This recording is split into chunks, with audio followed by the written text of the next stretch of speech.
Hello my dear friends, welcome back to English with Shyam sir. నేను Shyam sir మాట్లాడుతున్నాను. మన English with Shyam sir ఛానల్లో Shyam sirs vocabulary start చేద్దామా?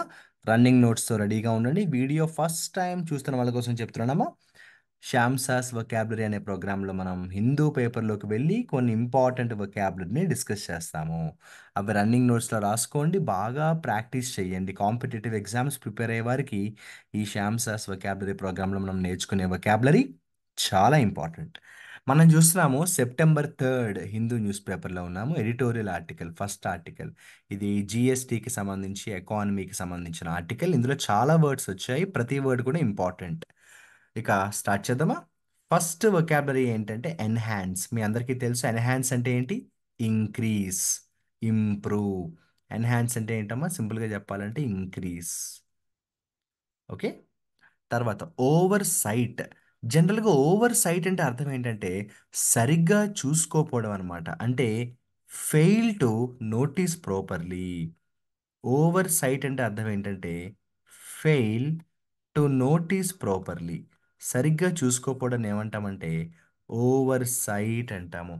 Fail to notice properly. తర్వాత regime అంటే మీ అందరికీ తెలుసు, ఒక రూలింగ్ అనమాట.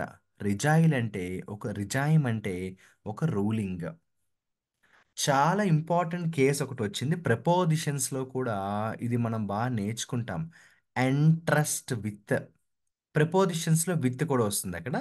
సో ఎంట్రస్ట్ అంటే అర్థం ఏంటంటే ఎవరికైనా ఏదైనా ఒక రెస్పాన్సిబిలిటీ ఇచ్చి వాళ్ళ మీద నమ్మకాన్ని పెట్టుకోవడం అనమాట. So give trust and responsibility to someone. ఇప్పుడు నాకు ఒక పని చేయమని చెప్పేసి నా బాస్ నాతో చెప్తే అప్పుడు ఏమంటాము? My boss entrusted me with this task. So entrust అంటే give responsibility to somebody. Oversee అంటే ఏంటో తెలుసా అమ్మా? దేనైనా కూడా జాగ్రత్తగా పరిశీలించడం, సూపర్వైజ్ చేయడం అనమాట, మానిటర్ చేయడం అనమాట. దేనైనా కూడా చాలా జాగ్రత్తగా చూసుకోవడాన్ని ఓవర్ సీ అంటాము. ఇది చాలా ఇంట్రెస్టింగ్ ఎక్స్ప్రెషన్ చూడండి. Slated to. It is slated to meet అంటే అలా కలవచ్చు అని ఎక్స్పెక్ట్ చేస్తున్నారు. Expected, slated, expected. శ్యామ్ సార్కి ఎగ్జాంపుల్ కూడా చెప్పండి సార్ అంటారా? సరే. నా అంచనా ప్రకారం UPSC interviews for example December 11 జరగచ్చు అని చెప్పాలనుకోండి. ఇప్పుడు ఏమంటారో తెలుసా?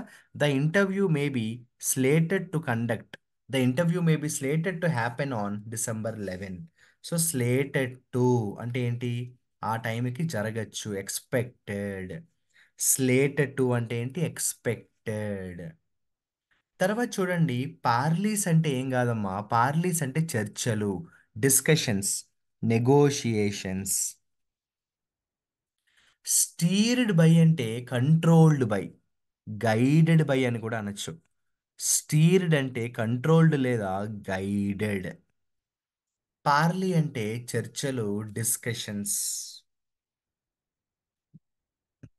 ఆట్ టుని మనం ఇంకోలా కూడా పిలవచ్చు, షుడ్.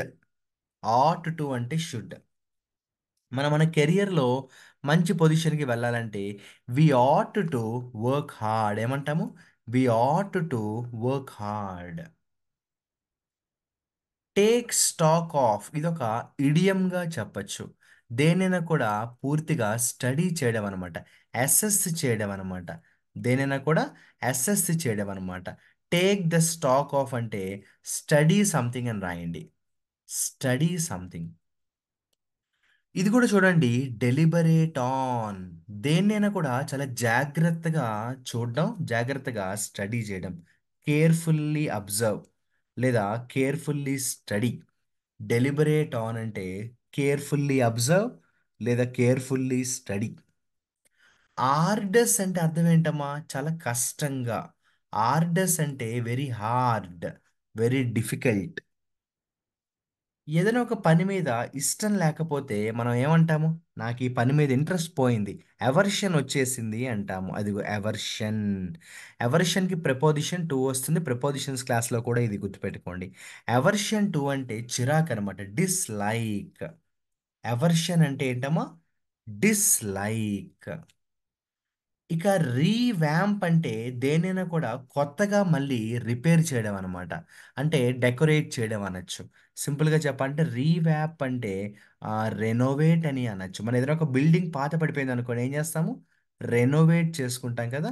అదే రీవ్యాంప్ చేయడం. సో, రీవ్యాంప్ అంటే ఏంటంటే రెనోవేట్ చేయడం. రెనోవేట్ చేయడం. కన్సెన్సస్ అంటే ఒప్పుకోవడం, అగ్రీమెంట్, యూనిటీ అని కూడా అంటాం. ఒకే మాట మీద ఉండడం, ఒప్పుకోవడం, అగ్రీమెంట్‌ని ఏమంటామంటే కన్సెన్సస్, యూనిటీ, ఒప్పుకోవడం. ఇన్‌కార్పొరేటెడ్ దేన్నైనా కూడా ఇంట్రడ్యూస్ చేయడం. ఇన్‌కార్పొరేట్ అంటే దేన్నైనా కూడా ఇంట్రడ్యూస్ చేయడం. అంటే ఓ రకంగా చెప్పాలంటే ఏదైనా ఒక కొత్త ప్రోగ్రామ్ మనం మొదలుపెట్టినప్పుడు ఏం చేస్తాము? అందులో కొన్ని ఐడియాస్‌ని ఏం చేస్తాము? ఇన్‌కార్పొరేట్ చేసుకుంటాము. సో, ఇన్‌కార్పొరేట్ చేయడం అంటే ఇంక్లూడ్ అని రాసుకోండి మీకు ఈజీగా అర్థమవుతుంది. ఇంక్లూడ్. ఇన్‌కార్పొరేట్ అంటే ఇంక్లూడ్. ఫీజిబిలిటీ అంటే పాజిబిలిటీ అవకాశాలు. ఫీజిబిలిటీ అంటే పాజిబిలిటీ. ఛాన్సెస్ అని కూడా రాయొచ్చు. అంటే ఈజీగా జరిగే ప్రాసెస్‌ని ఏమంటాము? ఫీజిబిలిటీ. పాజిబిలిటీ అంటాం. ఫీజిబిలిటీని ఏమంటాం మనం? పాజిబిలిటీ అంటాము. తర్వాత ఒక ఇంట్రెస్టింగ్ వొకాబులరీ నేను ఇక్కడ హైలైట్ చేయడం మర్చిపోయినట్టున్నాను. చూడండి కనిపించింది ఇప్పుడే. Nudge. What is the meaning of the vocabulary nudge? వాడేమన్నాడంటే, nudge it to come up with a couple of alternatives అన్నాడు. ఇదేంటి నార్మల్‌గా నడ్జ్ అంటే ఎవరినైనా కూడా కొంచెం ముందుకు తోయడం. ఇక్కడ అలాంటి మీనింగే వస్తుంది. నడ్జ్ ఇట్ అంటే పుష్ అని రాయండి. నడ్జ్ ఇట్ అంటే ఏం రాస్తారు? పుష్ అని రాయండి. అంటే ఎంకరేజ్ అన్న మీనింగ్ అనమాట ఇక్కడ. ఎంకరేజ్ అన్న మీనింగ్ అనమాట. నడ్జ్ కూడా హైలైట్ చేసుకోండి. బుక్‌లో రాసుకోండి. ఇక స్టాన్స్ అనే వర్డ్ కష్టమైన వర్డ్ ఏం కాదు. మీ అందరికీ బాగా తెలిసిన వర్డే. స్టాన్స్ అంటే ఒక ఒపీనియన్. ఈ విషయంలో I want to take a different stance అంటాం. ఒపీనియన్. ఒపీనియన్. ఇక అడ్వొకేటింగ్ అంటే సపోర్టింగ్ అని రాయండమ్మా. అడ్వొకేటింగ్ అంటే చాలా కాలం నుంచి ఎవరినైనా కూడా సపోర్ట్ చేస్తే అడ్వొకేటింగ్ అంటాము. సపోర్టింగ్. తర్వాత అన్‌లైక్లీ అంటే నాట్ ష్యూర్, డౌట్‌ఫుల్ అని రాయొచ్చు. అన్‌లైక్లీ అంటే నాట్ ష్యూర్ లేదా డౌట్‌ఫుల్ అని రాయొచ్చు. డౌట్‌ఫుల్ అని రాయొచ్చు. ఏమో డౌట్‌ఫుల్ అని రాయొచ్చు. ఇక ఎమినేబుల్ అంటే రాసుకోండి వెరీ ఫ్రెండ్లీ. ఎమినేబుల్ అంటే friendly. My father is an amenable person అని అనొచ్చు. ఈల్డింగ్ అంటే తెలుసు కదమ్మా ప్రొడ్యూసింగ్. ఈల్డ్ అంటే ప్రొడ్యూస్ అమ్మా. ఈల్డ్ అంటే ఏంటి నాన్న? ప్రొడ్యూస్. యాక్రిమోనియస్ అంటే కోపం అని చెప్పొచ్చు. యాంగర్. బిట్టర్ అని కూడా అంటాం. యాక్రిమోనియస్ అంటే యాంగ్రీ లేదా బిట్టర్, చేదుగా. మీకు అర్థమయ్యేలా చెప్పాలంటే I had an acrimonious relationship with John. లేదా the relationship between me and John is acrimonious in nature. అంటే కోపంగా ఉంది ఒకళ్ళ మీద ఒకళ్ళకి అంటాము. ఇది చాలా ఇంట్రెస్టింగ్ ఇడియం. ఈరోజు మోస్ట్ ఇంపార్టెంట్ వొకాబులరీలో ఇది కూడా వస్తుంది. నిట్టి గ్రిట్టి అంటాం. అంటే దాని అర్థం ఏంటంటే చాలా ఇంపార్టెంట్ డీటెయిల్స్. సో నిట్టి గ్రిట్టి అంటే రాసుకోండమ్మా. మోస్ట్ ఇంపార్టెంట్ డీటెయిల్స్ అని రాసుకోండి. Most important details of something. Most important details of something ఏమంటాం? నిట్టి గ్రిట్టి అంటాం. ఓవర్‌లుక్ అంటే ఏంటో తెలుసా? సరిగ్గా చూసుకోకపోవడం అమ్మ. ఓవర్‌లుక్ అంటే fail to notice something. Overlook అంటే ఫెయిల్ టు నోటీస్ సంథింగ్. దేన్నైనా కూడా మనం సరిగ్గా చూడలేకపోవడాన్ని ఏమంటామంటే ఓవర్‌లుక్ అంటాము. ఆబ్స్క్యూర్ అంటే క్లియర్‌గా లేకపోవడం. అన్‌క్లియర్. ఒక టీచర్ అనేవాడు ఎప్పుడు కూడా ఏం మాట్లాడినా, ఏ టాపిక్ ఎక్స్‌ప్లెయిన్ చేసినా క్లియర్‌గా చెప్పాలి. ఆబ్స్క్యూర్‌గా చెప్పకూడదు. అంటే అన్‌క్లియర్‌గా చెప్పకూడదు. ఆబ్స్క్యూర్ అంటే అన్‌సర్టైన్ అనే మీనింగ్ కూడా వస్తుంది. ఇక అన్‌గెయిన్‌లీ అంటే ఇది కూడా అంతే అమ్మా. అన్‌క్లియర్ 2 సినోనిమ్స్‌గా చెప్పొచ్చు. అయితే అన్‌గెయిన్‌లీ అనేది ఇక్కడ చూడడానికి ఎల్‌వై ఉంది. కానీ అది యాడ్వర్బ్ కాదు. యాడ్జెక్టివ్ అనమాట. సో, అన్‌క్లియర్ అనొచ్చు. క్లమ్జీ అని కూడా అనొచ్చు. ఇలా ఇంపార్టెంట్ వొకాబులరీ మనం ఈరోజు ఈ ఆర్టికల్‌లోంచి చూసి డిస్కస్ చేసుకోవడం కంప్లీట్ అయింది. I have completed my task. So, what about you? Are you also ready to complete your task? నేను ఈరోజు చెప్పిన వొకాబులరీలో ఒక 3 వర్డ్స్ ఇస్తాను. ఒక్కొక్క వర్డ్‌తో ఒక్కొక్క మంచి ఎగ్జాంపుల్‌ని తయారు చేయండి. కామెంట్ సెక్షన్‌లో మెసేజ్ చేయండి. అన్‌గెయిన్‌లీ అంటే చిందరవందరగా ఉండడం. క్లారిటీ లేకుండా క్లమ్జీగా ఉండడం. అన్‌గెయిన్‌లీతో ఒక బ్యూటిఫుల్ సెంటెన్స్ తయారు చేయండి. కామెంట్ సెక్షన్‌లో ఆ సెంటెన్స్‌ని మెసేజ్ చేయండి.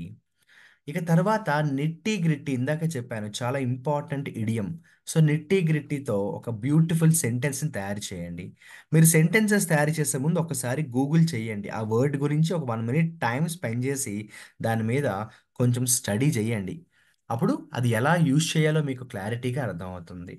సో, నిట్టి గ్రిట్టి తర్వాత ఇదే ఉంది చాలా ఇంపార్టెంట్ వర్డ్ యాక్రిమోనియస్ అంటే చాలా కోపంగా, చిరాగ్గా, బాధగా ఉండడాన్ని యాక్రిమోనియస్ అంటాం. ఈ 3 వర్డ్స్‌తో 3 ఎగ్జాంపుల్స్‌ని తయారు చేయండి. బ్యూటిఫుల్ ఎగ్జాంపుల్స్ క్రియేట్ చేయండి. వాళ్ళకి ప్రతి సండే ఒక సండే బౌంటీ కూడా నేను అనౌన్స్ చేస్తాను. అండ్ మీ ఎగ్జాంపుల్స్‌లో మీ న్యాచురల్ ఎగ్జాంపుల్స్ నాకు కనిపించాలి. ఇంటర్నెట్‌లోంచి చూసిన ఎగ్జాంపుల్స్ కాదు. మీ సొంత ఎగ్జాంపుల్స్‌లో రాయాలి. అట్ ద సేమ్ టైమ్ మీరు రాసే ఎగ్జాంపుల్స్‌లో గ్రామర్ మిస్టేక్స్ లేకుండా కూడా చూసుకోవాలి. ఈరోజు చెప్పిన వొకాబులరీ బుక్‌లో రాసుకోండి. ప్రిపేర్ అవ్వండి. తెలుసు కదా! ఇంకా ఏమైనా డౌట్స్ ఉంటే 6300 493953 నెంబర్‌కి కాంటాక్ట్ చేయండి.